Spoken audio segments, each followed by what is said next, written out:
సాయిరామ్.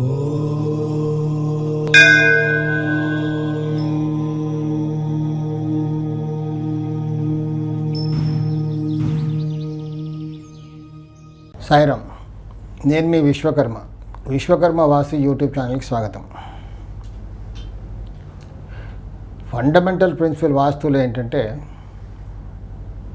చాలామంది చాలా కన్ఫ్యూజ్ అవుతుంటారు. అబ్బో వాస్తు పాటించాలంటే చాలా కష్టం అండి, దాని జోలికి వెళ్ళకపోవడమే బాగుంటుంది అని అనుకుంటూ ఉంటారు. కొంతమంది ఏమో కామెంట్స్ కూడా పెడుతున్నారు, ఎక్కడ లేని మన ఇండియాలోనే ఈ దరిద్రం ఉంది, ఊరికే వాస్తు పాటిస్తున్నారు, బయట అందరు బాగలేరా అని. కొంతమంది పాటించే వాళ్ళు ఏమో కొంచెం ఇబ్బంది పడుతున్నారు. ఎందుకంటే ఒక్కొక్కరు ఒకలాగా చెప్తున్నారు, ఒక్కొక్క కన్సల్టెంట్ ఒకలాగా చెప్తున్నాడు, ఇంకో కన్సల్టెంట్ ఇంకోలాగా చెప్తున్నారు. సో కన్ఫ్యూజ్ అయిపోతున్నారు. అసలు దీని జోలికి వెళ్ళకపోవడమే బెస్ట్ అనుకుంటున్నారు. అఫ్కోర్స్ ఇగ్నోరెన్స్ ఇస్ బ్లిస్ అనుకోండి, ఏం తెలియకపోవడమే అవుతాం. తెలిస్తే శాస్త్రం ఉంది అని తెలిస్తే వాడాలి. ఫ్యాన్ ఉంది, ఫ్యాన్ వేసుకుంటున్నాం. ఫ్యాన్ కూడా లేదని తెలిసింది అనుకోండి, అప్పుడు లేనప్పుడు ఏం చేసాం, చేత్తో ఒప్పుకున్నాం. ఏసీ వచ్చింది, ఏసీ వాడుతున్నాం, కంఫర్ట్గా ఉంది. తెలియని వాడికి తెలియదు, ఏదో వస్తే అది భరిస్తూ ఉంటాడు. ఒక శాస్త్రం అంటూ ఉంది కాబట్టి దాన్ని వాడుకోవాలి, దానివల్ల మనకు కొంచెం కంఫర్ట్గా ఉంటుంది. అలాగే వాస్తు కూడా ఒక శాస్త్రం, ఓ సైన్స్, ఏన్షియన్ సైన్స్. దాన్ని మనం కొంచెం వాడడం వల్ల ఏంటంటే జీవితాన్ని సుఖమయం చేసుకునే అవకాశం ఉంటుంది. మరికొంతమంది ఏమంటున్నారంటే, మరి గ్రహాలేంటి, గ్రహదోషం కూడా ఉంటుంది కదా, మన హారోస్కోప్ అలా మారుతూ ఉంటుంది కదా దశలన్నీ. కరెక్టే, అది కూడా ఒప్పుకుంటాను, అది కూడా ఒక శాస్త్రమే. మనం డాక్టర్ దగ్గరికి ఎప్పుడు వెళ్తాం, ఏమైనా జబ్బు చేసినప్పుడు. మాత్రలు ఎప్పుడు వాడుకుంటాం మనం, మందులన్నీ కూడా మెడిసిన్స్ ఏమైనా జబ్బు చేసినప్పుడే కదా. ఊరికే ఆరోగ్యంగా ఉన్నప్పుడు మందులు వాడం కదా, హాయిగా ఉంటాం. ఏదైనా జబ్బు వచ్చినప్పుడు అప్పుడు డాక్టర్ దగ్గరికి వెళ్ళి ఆ ప్రిస్క్రిప్షన్ ప్రకారంగా మందులు వాడి మనం కోలుకుంటాం. అలాగే గ్రహాలు దోషంగా ఉన్నప్పుడే మనం వాస్తు వాడాలి, అప్పుడే ముఖ్యంగా అవసరం. వర్షం పడుతున్నప్పుడు గొడుగు పట్టుకుంటాం కదా, ఉట్టేప్పుడు ఉడికే గొడుగు పట్టుకొని వెళ్తామా? లేదా ఎండ బాగుంది అనుకోండి, కొంతమంది గొడుగు కూడా పట్టుకుంటారు. అప్పుడు దాని నుంచి మనం కొంచెం కాపాడుకోబడుతున్నాం. కానీ మొత్తం సూర్యుడిని కప్పేయలేదు, మొత్తం వర్షాన్ని కూడా తప్పుకోవట్లేదు కదా, కొంచెం తడుస్తాం. కానీ కొంచెం హాయిగా ఉంటుంది, కంఫర్ట్గా ఉంటుంది గొడుగు పట్టుకుంటే, లేదా రెయిన్ కోట్ వేసుకుంటాం. సో ఇది కూడా ఒక వాస్తుశాస్త్రం కూడా. ప్రాబ్లమ్స్ ఉన్నప్పుడు, గ్రహాలు బాలేవు, దోషంగా ఉన్నాయి అన్నప్పుడే మరీ ఎక్కువ అవసరం. గ్రహాలు బాగున్నప్పుడు దశ బాగున్నప్పుడు అసలు వాడు ఏమి చూసే అవసరం లేదు ఎవరికి, అన్నీ కరెక్ట్గా జరిగిపోతుంటాయి. దశ బాగలేనప్పుడు ఇబ్బంది, అన్ని ప్రాబ్లమ్సే. కొంతమంది నా దగ్గరకు వస్తుంటారు, అసలు వాళ్ళని అనకూడదు కానీ నేను చెప్తున్నాను. ఇక్కడ ఒక సీక్రెట్ ఏంటంటే, ఏం లేదంటే ఇదిగో మా అమ్మాయి, మా మనవరాలు పుట్టినప్పటి నుంచి, లేదా మా అమ్మాయి మెచ్యూర్ అయినప్పటి నుంచి మాకు అన్ని ప్రాబ్లమ్స్ ఒకటి తర్వాత ఒకటి ఇలా వస్తూ ఉన్నాయి అని చెప్తుంటారు. నేను వాళ్ళకి ఒక రిక్వెస్ట్ ఏమంటానంటే, అమ్మ అలా అనకూడదు. ఎందుకంటే ఈ రోజుల్లో ఏంటంటే ఏమైనా చెప్పామంటే కత్తి తేజ్గా ఉంటుంది, కోసేస్తారు, బక్రఫై అయిపోతారు. అంటే ఎవరినో ఒకరు నిందించట్లేదు, చాలామంది జ్యోతిష్యులు వాస్తు చెప్పేవాళ్ళు అలా ఉన్నారు మార్కెట్లో. ఏమైనా చెప్పామంటే దానివల్లే అవుతుంది, ఇంకా శాంతులు చేయాలి, అది చేయాలని లక్షలు గుంజేస్తారు.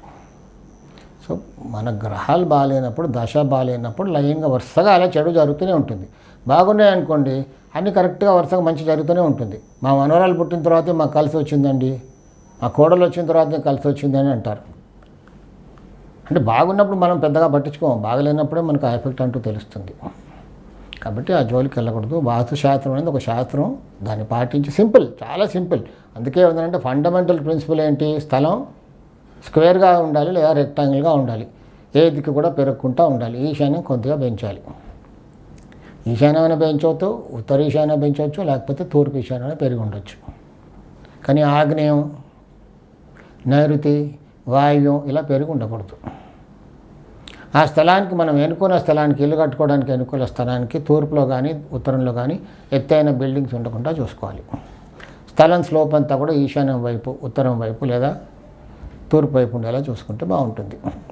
ఏదో స్థలానికి స్క్వేర్గా రెక్టాంగిల్గా ఉంది కానీ పశ్చిమంలో దక్షిణంలో పెద్ద గొయ్యలు ఉన్నాయండి, అలాంటి స్థలం జోలికి వెళ్ళకూడదు. ఎందుకంటే ఆ గోతులు మనం మూయలేం కాబట్టి వాటి జోలికి వెళ్ళకూడదు. వెళ్ళకపోవడమే ఉత్తమం. వీధిపోటు కూడా లేకుండా చూసుకోవాలి. అంటే మంచి వీధిపోట్లు ఉంటే బాగానే ఉంటుంది, చెడు ప్రభావం కలిగించే వీధిపోటు లేకుండా చూసుకుంటే స్థలం బాగుంటుంది. It's very simple. సరే, ఆల్రెడీ మనం ఇల్లు కట్టేసుకున్నా ఉంటున్నాం, కొన్ని సమస్యలతో బాధపడుతున్నాం. అప్పుడు ఏం చేయాలి? వాస్తు ప్రకారంగా ఇల్లుని సరిదిద్దుకోవాలి. ఇక్కడ ఒక ముఖ్యమైన విషయం చెప్పదలుచుకున్నాను నేను.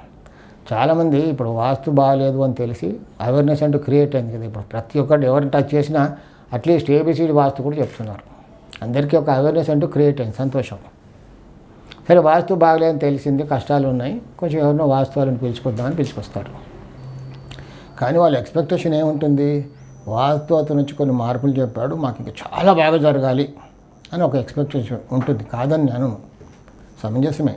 కానీ ఆ ఇంట్లో ఎంతవరకు మనం మార్పులు చేయగలము, ఎంతవరకు చేసాము, ఎంతవరకు స్ట్రక్చర్ పర్మిట్ చేసింది, దాన్ని బట్టి రిజల్ట్స్ ఉంటాయి.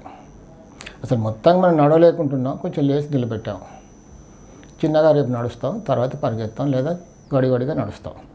కానీ అవతల వాడు బాగా కోట్లు సంపాదిస్తున్నాడు, వాస్తు మార్పులు చేసుకొని నేను కూడా అలా చేయాలి అంటే అంత బిజినెస్ ఉంటే నువ్వు కూడా అంత పైకి వస్తావు. సోర్స్ ఉండాలి, ఇన్కమ్ సోర్స్ ఉంటే వస్తావు. కానీ కొంతమంది ఆఫీస్లో ఎక్కడో చిన్న ఉద్యోగం చేస్తుంటారు, వాస్తు మార్పులు చేసుకుంటే కోటీశ్వరులు అయిపోతారు. కాదు కదా, అక్కడ ఉద్యోగంలో అతను చక్కగా హాయిగా ఉంటాడు. ఇక్కడ ఈరోజు టాపిక్ ఏంటంటే, ఇదంతా ఎందుకు చెప్పానంటే చాలామంది కంప్లైంట్ చేస్తుంటారు, ఇలా పాటించాలంటే చాలా కష్టం అండి అని. ఇంకొకటి ముఖ్యమైన విషయం ఏంటంటే, వాస్తు శాస్త్రానికి కుల మతాలతో సంబంధం లేదు, ఎవరైనా పాటించవచ్చు, పాటిస్తూ ఉన్నారు కూడా ఇప్పుడు అందరు కూడా. ఒకప్పుడు అలా ఉండింది, ఇప్పుడు అందరికీ తెలిసి వచ్చింది. కాబట్టి ఇప్పుడు ఈ జనరేషన్ అంతా లిటరేట్ కదా. ఒకప్పుడు అంటే ఇలిటరేట్స్, చదువు తక్కువ, మూఢనమ్మకాలు ఎక్కువగా ఉండేది. ఇప్పుడు అంతా లిటరసీ ఎక్కువైపోయింది. సో ఈ జనరేషన్ అందరూ కూడా నిజం తెలుసుకొని సరే ఒకసారి పాటిద్దాం, చూద్దాం అని కూడా కొంతమంది చూస్తున్నారు. చూసిన తర్వాత రిజల్ట్ వచ్చిన తర్వాత ఓహో బాగుంది అని సంతోషపడుతున్నారు. సో ఇంకొకరు కూడా షేర్ చేసి వాళ్ళని కూడా పాటింపు చేస్తున్నారు. అది అంతవరకు బాగుంది. సో ఈరోజు టాపిక్ ఏంటంటే, ప్రతి ఇంటికి కూడా ద్వారాలు అంటూ ఉంటాయి. ఖాళీ స్థలాలు వదులుకోవాలి, అది కూడా ఫండమెంటల్. 4 దిక్కుల 4 ఖాళీ స్థలాలు వదులుకోవాలి. ఉత్తరంలో ఉన్న ఖాళీ స్థలం దక్షిణం కంటే ఎక్కువ ఉండాలి, పశ్చిమంలో ఉన్న ఖాళీ స్థలం తూర్పు కంటే తక్కువ ఉండాలి. అంటే పశ్చిమంలో దక్షిణంలో ఉన్న ఖాళీ స్థలాల కంటే ఉత్తరంలో తూర్పులో ఎక్కువగా ఉండాలి. ఎక్కువగా ఉండాలంటే ఎంత ఉండాలి? దానికి ఒక మ్యాథమెటికల్ క్యాలిక్యులేషన్ అంటూ ఉంది. కానీ అంత క్యాలిక్యులేషన్ పాటించి కట్టుకోవడం ఈ రోజుల్లో కొంచెం కష్టమే. ఎందుకంటే చిన్న చిన్న స్థలాలు ఎంతో కొంచెం దక్షిణం కంటే ఉత్తరంలో ఎక్కువ ఉండాలి, అలాగే పశ్చిమం కంటే తూర్పులో ఎక్కువ ఉండాలి. ఇంకో ముఖ్యమైన విషయం ఏంటంటే, ఖాళీ స్థలం ఎంతైతే ఆకాశానికి ఓపెన్గా ఉందో అది కన్సిడర్ అవుతుంది ఖాళీ స్థలానికి. ఖాళీ స్థలం వదిలిపెట్టాం, పైన రూఫ్ మాత్రం మొత్తం ఖాళీ స్థలం కప్పేసుకునేలాగా వేసేసాం అంటే అది ఖాళీ స్థలం కాదు, అది దోషపూరితం అవుతుంది. సో ఖాళీ స్థలాలు ఎప్పుడు కూడా ఆకాశానికి ఎంత ఓపెన్గా ఉంది, ఉత్తరంలో ఎంత ఓపెన్ ఉంది, పశ్చిమంలో ఎంత ఓపెన్ ఉంది, తూర్పులో ఎంత ఓపెన్ ఉంది, దక్షిణంలో ఎంత ఓపెన్ ఉంది అనేది కన్సిడర్ అవుతుంది. ఓపెన్ ఉన్నది కూడా తూర్పులో ఉన్న ఖాళీ స్థలం ఓపెన్ టు స్కై ఉన్నది పశ్చిమం కంటే ఎక్కువ ఉండాలి. అలాగే ఉత్తరంలో ఆకాశానికి ఓపెన్గా ఉన్న ఖాళీ స్థలం కంటే కూడా దక్షిణంలో ఓపెన్ టు స్కై తక్కువగా ఉండాలి. ఇది ఫండమెంటల్ ప్రిన్సిపల్. సో ప్రతి ఇంటికి కూడా ఒక ద్వారం అంటూ పెట్టుకుంటాం. ద్వారం అంటే ద్వారాలు కూడా ఉంటాయి. ఖాళీ స్థలాలు ఉన్నాయి చుట్టూ కాబట్టి పెరట్లోకి వెళ్ళడానికి, వెనక పశ్చిమంలోకి దక్షిణంలోకి వెళ్ళడానికి మనం ద్వారాలు కూడా పెట్టుకుంటాం. ఉచ్చ స్థానం నీచ స్థానం అంటూ ఉంది ద్వారాల్లో. ఉచ్చ స్థానంలో పెట్టుకున్న ద్వారాలు మంచి రిజల్ట్స్ ఇస్తాయి, నీచ స్థానంలో పెట్టుకున్న ద్వారాలు కొంచెం చెడు ఫలితాలు ఇస్తాయి. సింహద్వారం ఇంటికి ప్రధాన ద్వారం. సింహద్వారం ఎప్పుడు కూడా ఉచ్చ స్థానంలో ఉండాలి. ఉత్తరంలో ఉత్తరీశాన్యం ఉచ్చస్థానం, ఉత్తరం మధ్యస్థానం, ఈ 2 చోట్ల ఎక్కడైనా పెట్టుకోవచ్చు. కానీ ఉత్తర భాగంలో ఎట్టి పరిస్థితుల్లో ద్వారం పెట్టుకోకూడదు. అలాగే తూర్పున తూర్పు ఈశాన్యం ఉచ్చస్థానం, తూర్పు మధ్యస్థానం.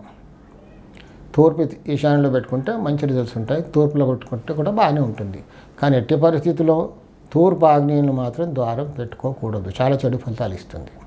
అలాగే దక్షిణంలో దక్షిణ ఆగ్నేయం ఉచ్చస్థానం, దక్షిణం మధ్యస్థానం.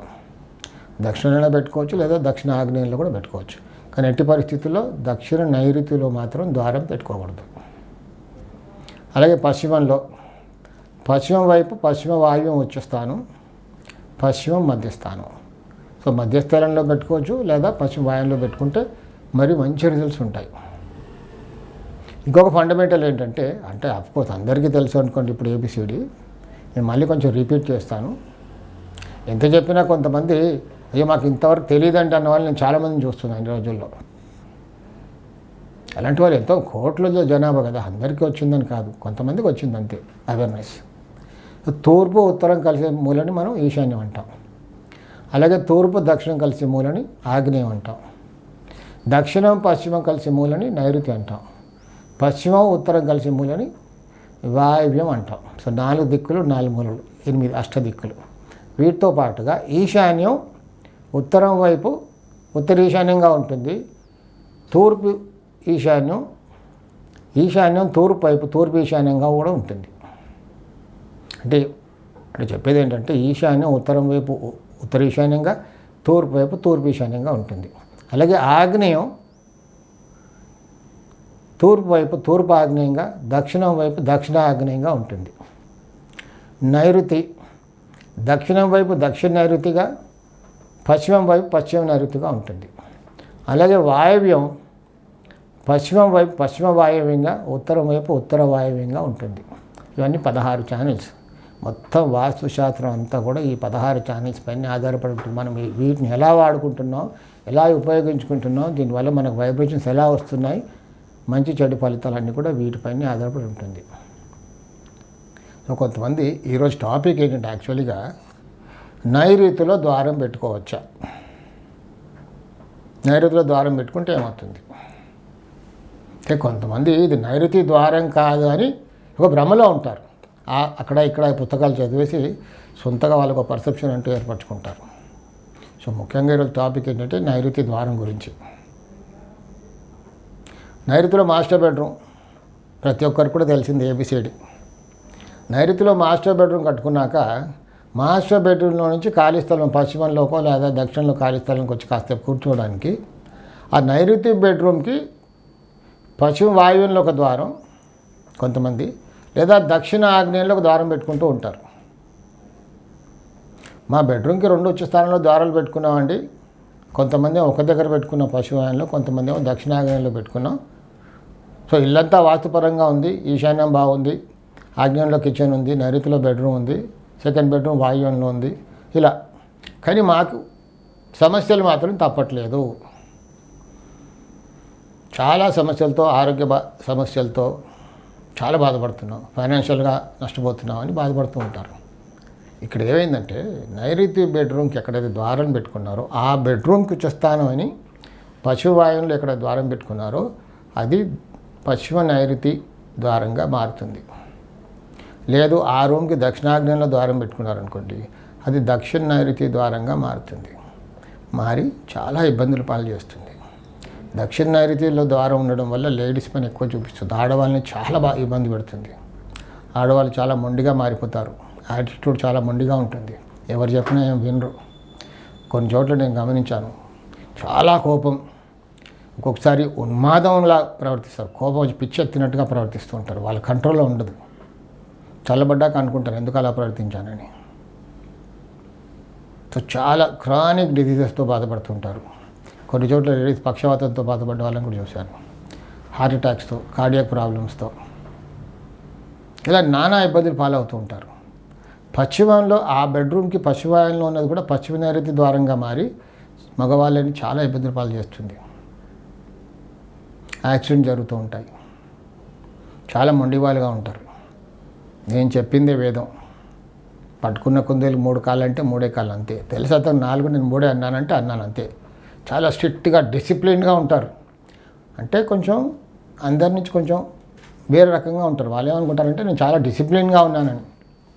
సో అందరు లైవ్లో స్ట్రీమ్లో ఉన్నట్టుగా ఉండరు, సపరేట్గా బ్రతుకుతూ ఉంటారు. వాళ్ళది ఒక డిఫరెంట్ థియరీ, డిఫరెంట్ ఐడియాలజీగా బతుకుతూ ఉంటారు.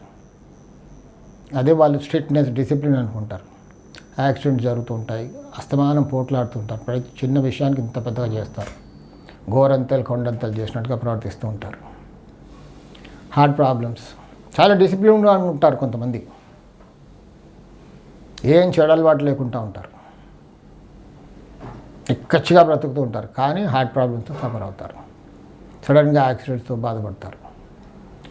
సో నైరుతిలో ఎట్టి పరిస్థితుల్లో ద్వారాలు పెట్టుకోకూడదు. ఎవరికైనా ద్వారాలు ఉంటే అది ఉచ్చస్థానంలో ఉంది బెడ్రూమ్ కానీ అనుకోకూడదు.